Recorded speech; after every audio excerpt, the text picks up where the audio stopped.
Sénégal, et si Pape Thiaw avait raté le virage du renouveau offensif? Alors que le Sénégal peine à faire sauter les verrous défensifs adverses, comme ce fut le cas face au Soudan, 0-0, de nombreuses voix s'élèvent pour pointer du doigt un secteur en particulier, les ailes de l'attaque. Dans un football moderne où la percussion, la vitesse et l'imprévisibilité sont devenues des armes fondamentales, l'absence de renforts jeunes et dynamiques sur les côtés interroge.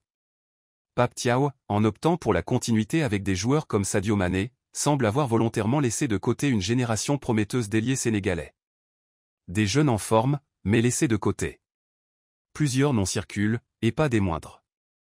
Cheikh Tidiane Sabali, FC Metz, Ousseynou Niang, Union Saint-Gilloise, Clayton Diandi, Aris Salonique, Papa Diallo, Metz, ou encore Robin Vaz, Olympique de Marseille, font partie de cette jeunesse montante qui, semaine après semaine, fait ses preuves en club. Ils ont un profil commun, jeune, percutant, à l'aise dans les petits espaces, capable d'éliminer en un contre un et surtout, affamé de reconnaissance. Dans un contexte où les blocs bas deviennent monnaie courante face au Sénégal, miser sur des ailiers statiques ou usés par les années pose problème. Sadio Mané, par son statut et son histoire, mérite le respect. Mais à 32 ans, et non 40 comme certains le disent avec ironie, son influence sur le jeu de couloir n'est plus ce qu'elle était. Il conserve sa vision, son sang-froid et son instinct de buteur, mais le déséquilibre pur sur les ailes ne semble plus faire partie de son registre. Un modèle ailleurs, une stagnation ici? L'exemple de l'Espagne lors de l'Euro 2024 est souvent cité en comparaison. Lamine Yamal, 17 ans, et Nico Williams, 22 ans, ont dynamité les défenses européennes par leur audace et leur fraîcheur.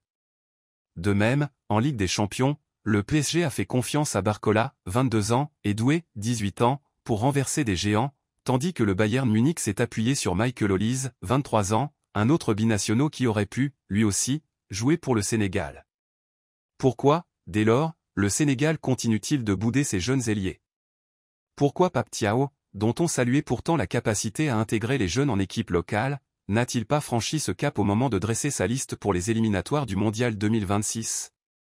L'argument de l'expérience ne tient plus face à l'inefficacité offensive de ces dernières rencontres.